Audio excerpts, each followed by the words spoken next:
Somewhere in your company right now, there's a meeting taking place. Maybe it's a leadership offsite. Maybe it's a budget conversation. Maybe it's a succession planning discussion or a quiet conversation between two senior leaders over coffee. And in that meeting, decisions are being made about priorities, about investments, about people that will directly affect your career. And you are not there. You were never going to be there. These are the rooms that most professionals never get into, regardless of how well they perform. And yet, what happens in those rooms, the impressions that people hold of you, the narratives that circulate around about how ready or not ready you are for the next level, the way your name comes up or does not come up, it determines more about the trajectory of your career than almost anything that you do in the rooms that you're in. So, the question that we want to explore is, how do you influence a room that you cannot be in? How do you shape a conversation that you're never going to hear? How do you ensure that when your name comes up, and it will come up at some point, that the story that gets told is the one that you want told? This is really an advanced skill in organizational leadership, and almost nobody talks about how it actually works. Every organization has two structures. There's the official structure, the hierarchy on the slide, the reporting lines, the titles. And then there's the real one, the web of relationships, of trust, of informal influence, that actually determines how decisions get made. And most professionals spend their whole careers navigating the official structure. They do good work. They report to their manager. They get performance reviews. It's like they're being a very good soldier. And then they're confused when the outcomes don't match the effort. Rising leaders learn to navigate both of these structures. They understand the official structure, and they understand that it tells you who has authority. The informal structure tells you how that authority actually gets used and who shapes it. And they get that. The professionals who know how to work with that informal structure and working with it ethically and thoughtfully with genuine relationship, not manipulation. It's not where we're going here. These are the ones whose names come up in the right conversations at the right moments with the right people saying the right things. Stanley Milgram was a social psychologist in the 1960s, and he wanted to test what was actually a pretty peculiar idea. It was a big idea. And the question was, how connected really is the world? He'd been thinking about a concept that had actually been introduced by someone else, a Hungarian author named Frigyes Karinthy. The notion that any two people on Earth could be connected through a surprisingly short chain of acquaintances. But Karinthy had only theorized it, and Milgram wanted to test it. Is it true? So he designed an experiment that was really simple and kind of absurdly simple. He randomly selected people in Omaha, Nebraska, and in Wichita, Kansas. These were ordinary people, no particular connections. And he gave each of them a letter, a name, and one instruction. Get this letter to this specific person, and that person happened to be in Boston, and they were a stockbroker, using only people that you know personally. You're going to pass it to someone you know who might be closer to the target, and then they're going to pass it on. Each person could only pass it to a direct personal acquaintance. So his expectation, Milgram thought, okay, these chains are going to be really long. And maybe 50 people, maybe 100 people. That's what he thought. Because the world is really big. It's enormous. Populations, they are vast. And a Boston stockbroker, a complete stranger to all these people in the starting pool, these have got to be long chains. That's what he thought. And some of the letters never made it through. People didn't follow through. But the ones that arrived, and many of them did, they had passed through, on average, 5 to 6 people. 6 steps from a stranger in Omaha to a specific stockbroker in Boston through nothing but personal relationships. Milgram called it the small world problem, and the rest of us came to know it as 6 degrees of separation. But here's the part of the story that gets less attention and the part that matters most for your career. When he analyzed which letters arrived and which didn't, he found a real pattern. The successful chains, the ones that got through, they almost always pass through a small number of highly connected individuals. People who seem to sit at the intersection of multiple social worlds. He called them sociometric stars. Now we call them connectors. These weren't necessarily the most powerful people. They weren't the highest ranking people. They were the most bridging people, the people who had meaningful relationships across different groups, different functions, different levels. And in your organization, those people exist too. They are individuals whose words carry disproportionate weight in the rooms that you're not in, whose their endorsements open up doors. And skepticism, when it comes from this person, it quietly closes doors. And the professionals who learn to identify who are those people and then seek to build a trusting, genuine relationship with them. Well, you solved that closed door problem because their influence travels through the network even when you don't. Now, this is not about networking in the transactional. I mean, we're talking about networking, but it's not that transactional networking, business card collecting, that makes people cringe. It's about something more fundamental than that. It's about understanding that organizations are human systems, and human systems run on trust. They run on relationship. They don't just run on performance.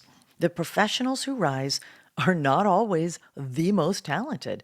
They are often the most trusted across the widest range of relationships. And trust, unlike talent, is something that you can build. You can build it deliberately. A client of mine told me once about a colleague who got promoted to VP, and she felt completely blindsided by it. She said, "Well, he's good, but I didn't think he was that good." So we looked at this other person's trajectory, and as we looked really closely, she discovered that over the last couple of years, he had been building relationships, maybe doing it quietly, but building relationships with people outside his direct chain. And those people included a CFO, a chief of staff, and a division president. None of these relationships were visible. They weren't on the org chart. But when the VP conversation happened, there was 3 voices in the room who already trusted him. And in promotion decisions, a room full of trust is worth more than a performance review full of stars. So how do you build the kind of influence that travels without you, that travels into those rooms that you're not in? Well, here are 4 practices that most organizationally effective leaders use, and most professionals never even learn them. And the first one is most professionals think about relationships reactively. They build them when they need something or when circumstances bring them together. It just happens. It's completely reactive. But rising leaders are proactive. They map the influence landscape, and they do it very deliberately, and they invest in it way before they have a need, any kind of need that comes up. So the question isn't, who's my boss? I mean, that's the official structure. The question is, who shapes the thinking of the people who make the decisions about my future? Maybe it's a peer who happens to have the ear of the CEO. Maybe it's a chief of staff who controls access and controls agenda. Or perhaps it's a board member or an outside advisor whose opinion carries some kind of weight. The people are not always obvious, but they are findable if you pay attention. Here's a practice that I use with almost every client who's in that growth mode and wanting to move to that next level. Draw 3 concentric circles. In the center, I want you to put a specific decision or outcome that you want to influence. Maybe it's a promotion. Maybe it's a new role of some sort, promotion or not. Maybe it's approval for a certain project. So that's the center ring. And then in the middle ring, you write the names of the people who will directly make or weigh in on that decision. And then there's the final ring, the outer ring. And in that ring, you write down the names of the people who influence the people in the middle ring. Their advisors, their trusted voices? Who do they trust and listen to? The informal connections. Most people only invest in that middle ring. They have that thing in the center that, ooh, I want that. I want that promotion. I want that role. So I'm going to invest in the people, direct people who are making that decision, which is great. I would not stop that. It's simply that they stop there.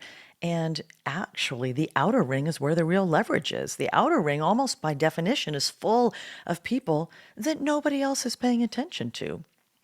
Organizational network analysis research from IBM found that professionals who mapped and invested in what the researchers called their influence ecosystem, the relationships beyond their direct chain, they were promoted at significantly higher rates, and they navigated organizational change better, more successfully than other peers, equally capable peers who hadn't. The differentiator was not intelligence. It wasn't even output. It was relational architecture. The second area is perhaps the most counterintuitive area. It's a very counterintuitive influence practice, and it's one of the fastest ways to build influence in an organization.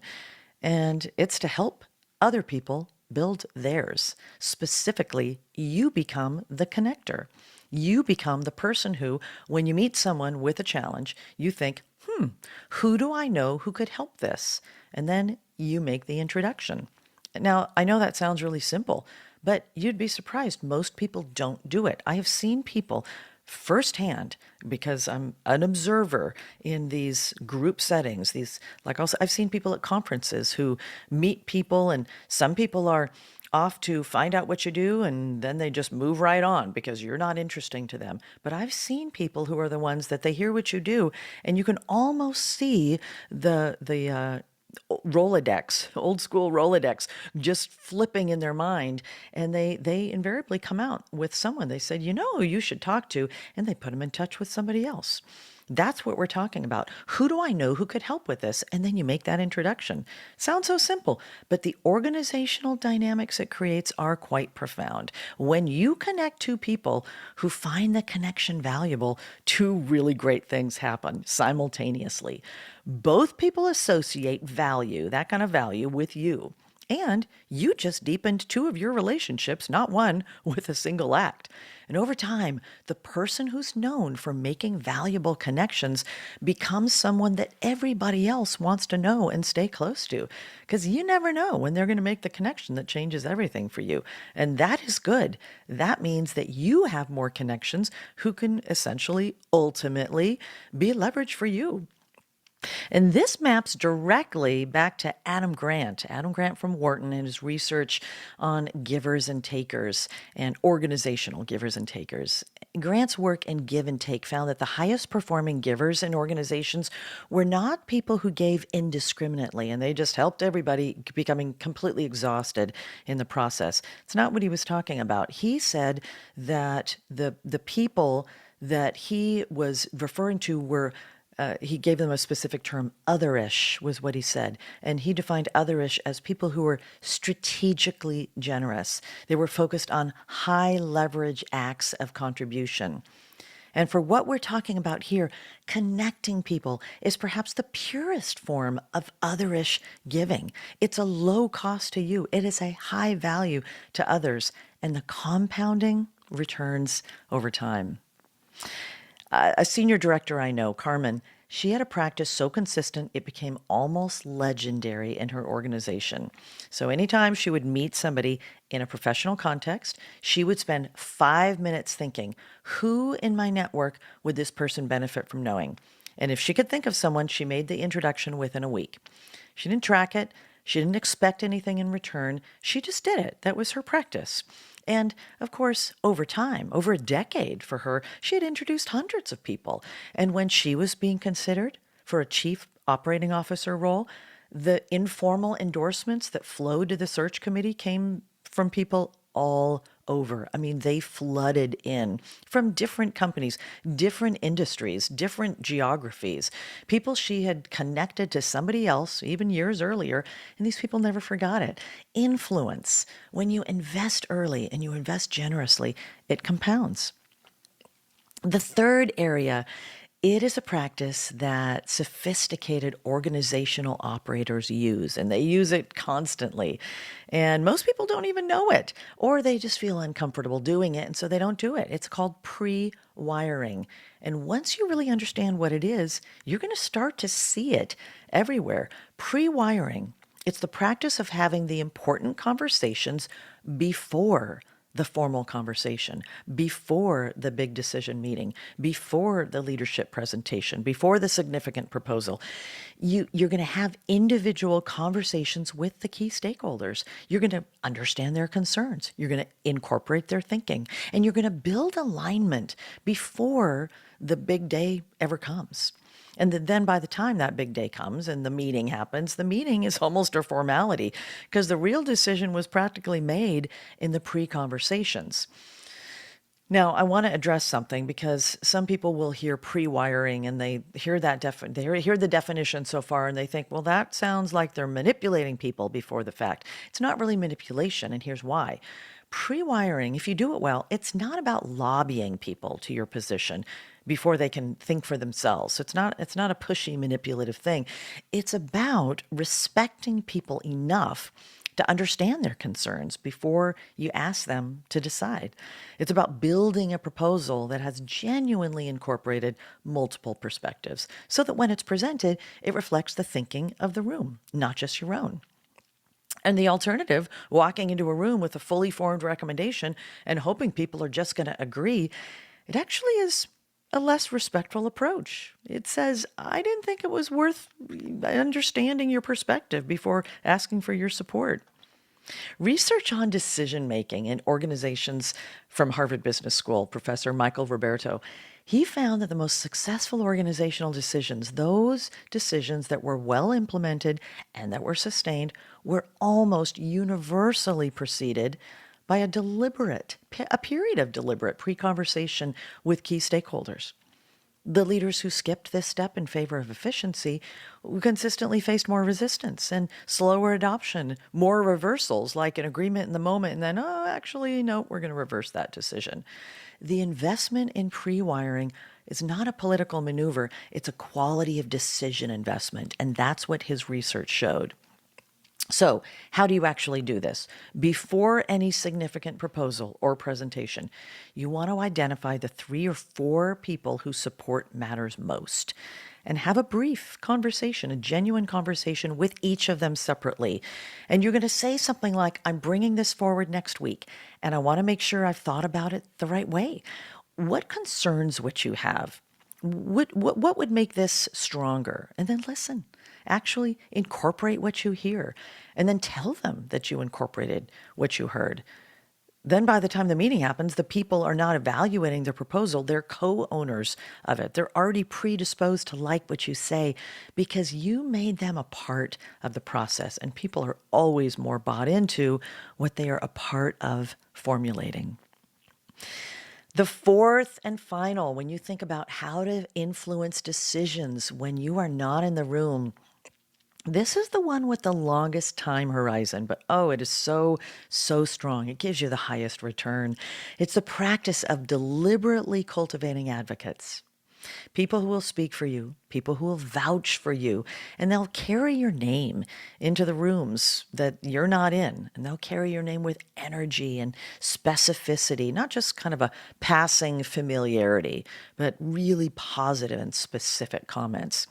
Now, an advocate, if you want to think about terms, an advocate, I would look at an advocate as different from a sponsor. Sometimes those terms are used interchangeably. A sponsor is typically someone with direct power over your advancement in many organizations that I work in, whereas an advocate is anyone who's going to speak well of you when you're not present. And you can have a lot of advocates. The more advocates, the better. And the breadth of your advocate network matters as much as its depth.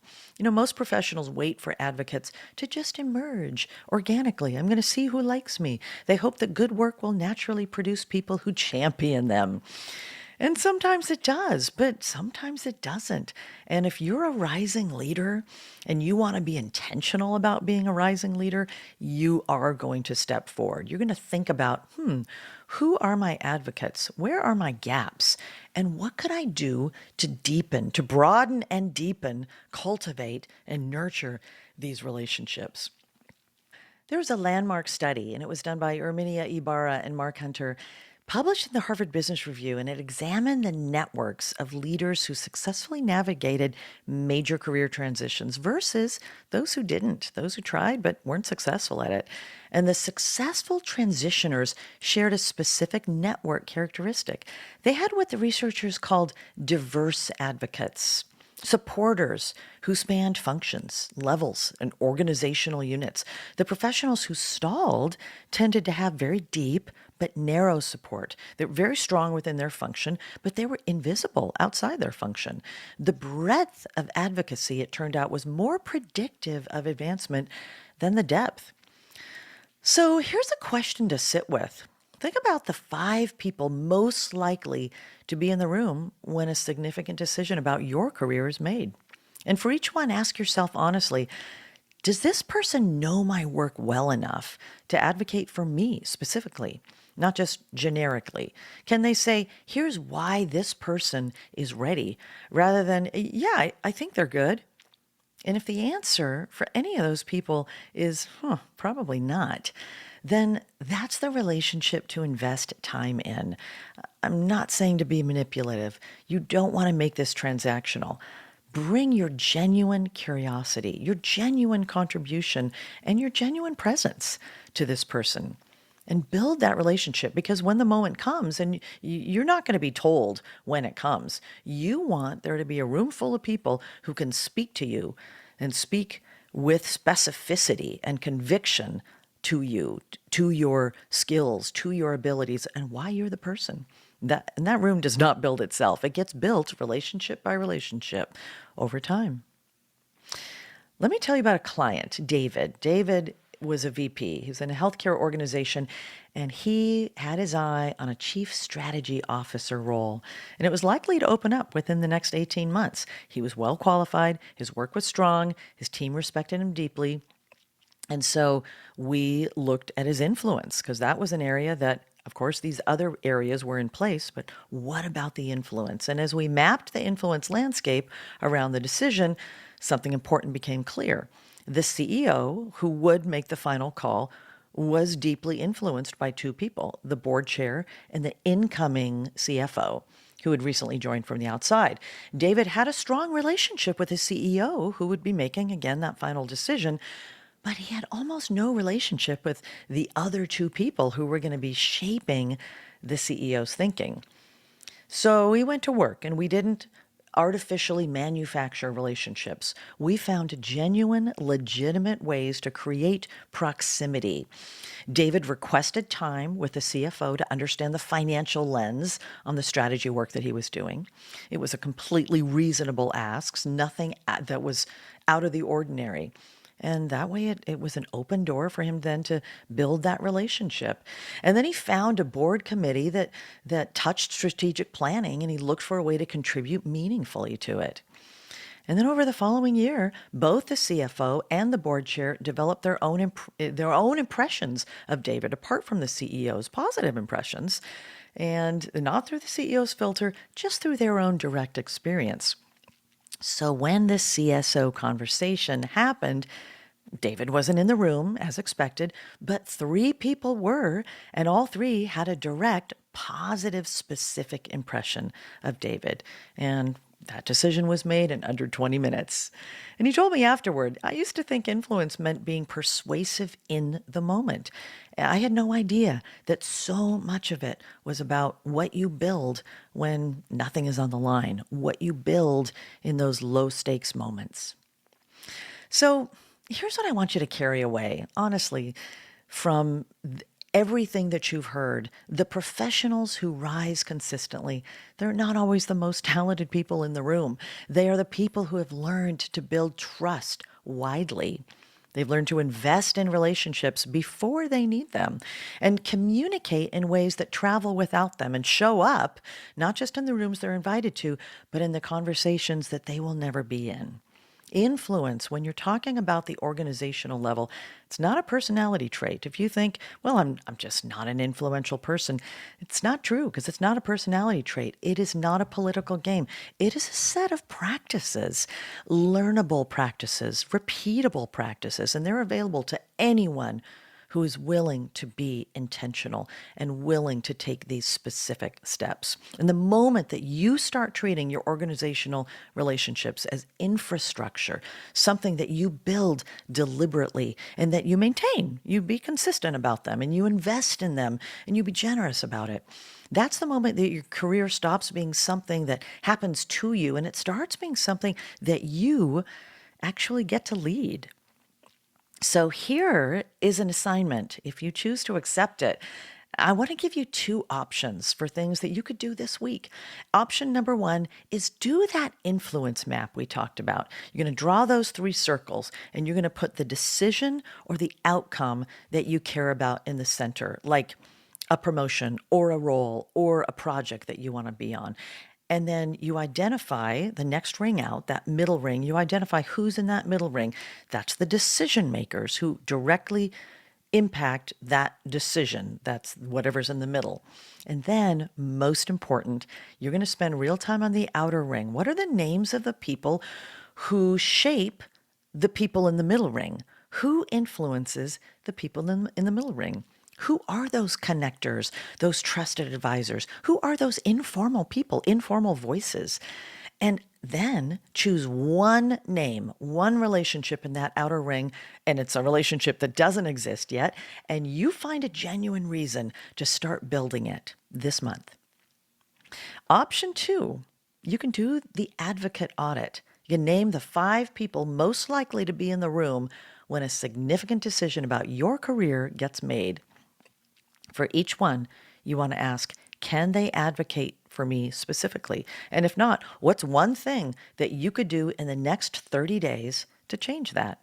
Either way, you're doing the same thing, taking your career off of autopilot and starting to lead it. So we're not talking about working harder. We're not talking about waiting longer. Yes, you need to learn to show up as the leader that you're capable of being in the rooms you're in, but also in the rooms you're not in.